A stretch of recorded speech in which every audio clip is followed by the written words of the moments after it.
അപ്പൊ മൊത്തം 27 ഇഷ്ടിക പൊട്ടിപ്പോയിട്ടുണ്ടല്ലേ? അതെ. അത് കുറയ്ക്കണ്ടേ? ഇത്രയും ഇഷ്ടിക ഇറക്കുമ്പോ 10-27 പൊട്ടിപ്പോയത് അതൊരു കണക്കാക്കി എടുക്കാവോ സത്യശീലൻ സാറേ? താൻ എന്താ വിളിച്ചത്? സത്യശീലൻ സാറേന്ന്. അപ്പോ എന്റെ പേര് തനിക്കറിയാം, സത്യശീലൻ. അതായത് സത്യം ശീലമാക്കിയിട്ടുള്ളവൻ. ഒരു മണത്തരിയുടെ കാര്യത്തിൽ പോലും എന്റെ മുതലാളിക്ക് സത്യദോഷം ചെയ്തിട്ടില്ല ഇതുവരെ. അടുത്ത തവണ ഇറക്കുമ്പോ 27 ഇഷ്ടിക കൂടുതൽ ഇറക്കിയേക്കണം. മനസ്സിലായോ? മനസ്സിലായി. ആ ശരി. ആ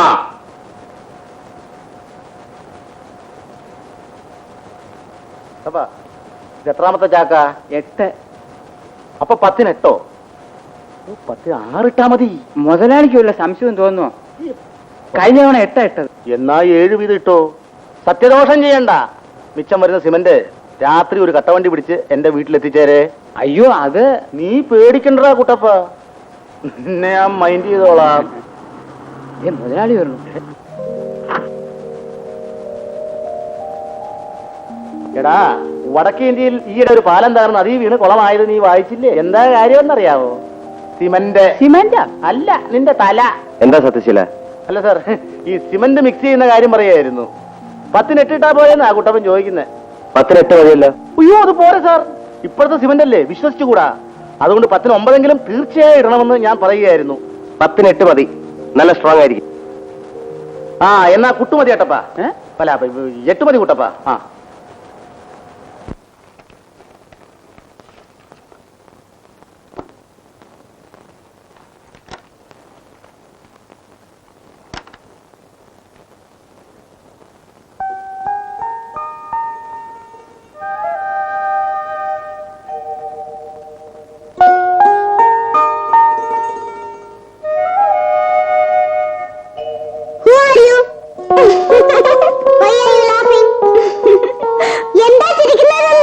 കുട്ടിയുടെ ഇരിപ്പ് കണ്ടിട്ട് ചിരിച്ചു പോയതാ.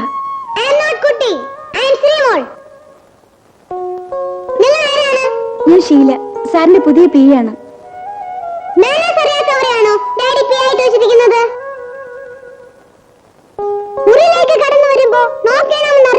ഞാൻ എം ഡിയുടെ പി ആണ്.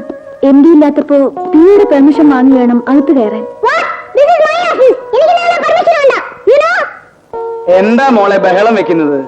വിശക്കുന്നുണ്ടാവൂല്ലേ? ജ്യൂസും ബിസ്ക്കറ്റും റെഡി. കുടിക്ക്. സാറിന്റെ മോളാ. വൈകിട്ട് സ്കൂള് വിട്ടാ നേരെ ഇവിടെ വരും. പിന്നെ ഡാഡി മോളും കൂടിയാ പോകുന്നത്. എന്നെ വിറപ്പിച്ചു കഴിഞ്ഞു.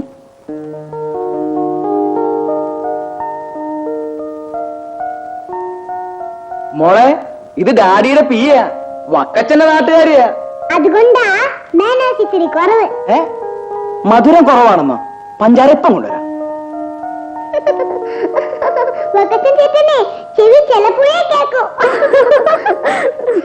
അങ്ങോട്ട് വെച്ചു പോയി. ആ മതി മതി. എത്രയുണ്ട് സത്യശീല? 76 ഉണ്ട് സാർ. അപ്പൊ കണക്ക് ശരിയല്ലേ? എനിക്കൊരു ഓർമ്മ പശ പറ്റിയതാ. ഇനി ബ്രെഡ് അളന്ന് നോക്ക്. വോളിന്റെ തിക്നെസ് തള്ളി വേണം അളക്കാൻ. ഇങ്ങോട്ട് പറ. മോളിങ്ങി പോന്നോ? ഞാൻ എത്ര നേരമായി ഓഫീസിൽ കാത്തിരിക്കുന്നു. അല്പം ജോലി തിരക്കുണ്ടായിരുന്നു മോളെ. മോളെന്തിനാ ഇവിടെ കയറി വന്നത്? താഴെ നിന്നാ മതി, ഡാഡിയെ ഞാൻ വിളിച്ചോണ്ടിരാന്ന് പറഞ്ഞതാ. കേക്കണ്ടേ? എനിക്കിതെല്ലാം ഒന്ന് കാണേണ്ടേ ഡാഡി? കണ്ടോ ഡാഡി? ഞാൻ ഡാഡിയുടെ പുതിയ പിയെ കണ്ടു. ഞാനൊന്ന് വരട്ടി നോക്കി. എന്നിട്ട് എന്നെയും വരട്ടി. Very good woman. ഡാഡി, ഇവിടെ നിന്ന് നോക്കിയാൽ നമ്മുടെ വീട് കാണാവോ? ഇവിടെ നിന്ന് നോക്കിയാൽ കാണാൻ പറ്റില്ല, മുകളിലത്തെ നിലയിൽ നോക്കിയാൽ കാണാം. ആകാശത്തിന് ഒരു കയറ് കെട്ടിയാ അവിടെ ഷൂന്ന് അങ്ങ് വീട്ടിലെത്താം. സാർ, നാളെ മോളില് സെന്ററിങ്ങിന്റെ പണി വെച്ചിരിക്കുക. സാറ് രാവിലെ അല്പം നേരത്തെ വന്നാൽ കൊള്ളാമായിരുന്നു. രാവിലെ ഞാൻ വരാൻ അല്പം വൈകും. മോളെയും കൊണ്ട് അമ്പലത്തിൽ പോണം. വിശേഷിച്ച് നാളെ ഇവളുടെ അമ്മയുടെ ചരമദിനമാണ്. നമ്മളെ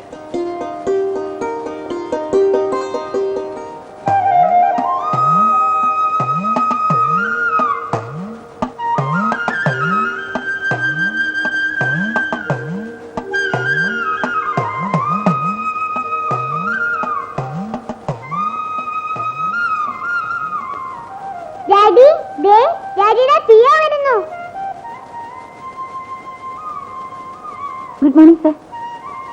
മോർണിംഗ്. ശ്രീമോളുടെ മമ്മി വന്നില്ലേ? എനിക്ക് മമ്മി ഇല്ലല്ലോ.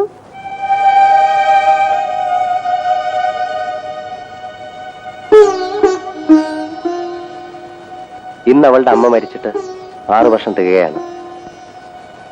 എവിടെന്നാ ഈ റോസാപ്പൂക്കൾ? പൂക്കൾ ഇഷ്ടമാണോ?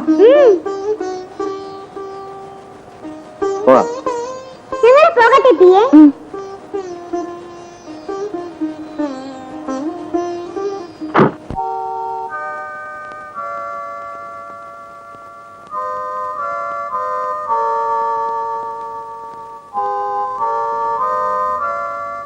ഷീലയ്ക്കൊരു എഴുത്തുണ്ട്. വീട്ടിൽ നിന്നാണെന്ന് തോന്നുന്നു.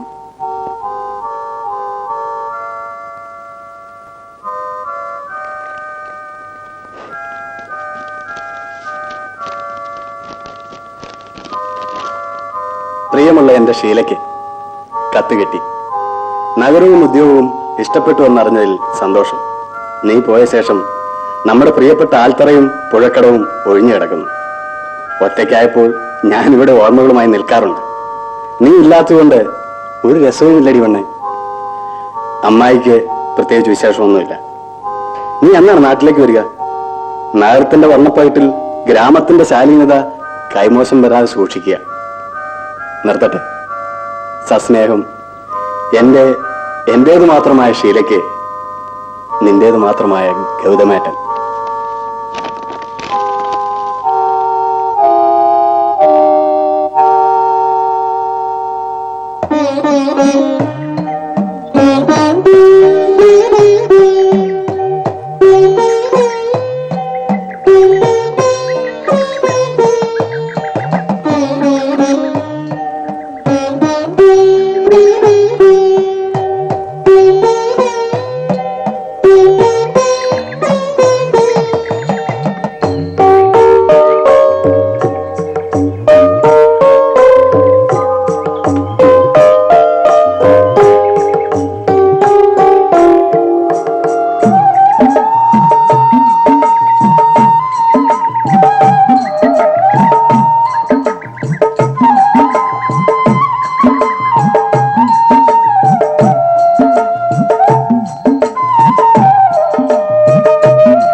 ഷീലേ, ആരുടെ കത്ത്? ഗൗതമേട്ടന്റെ. അതാ നീ സ്വപ്നം കണ്ടോണ്ട് നിന്നതല്ലേ?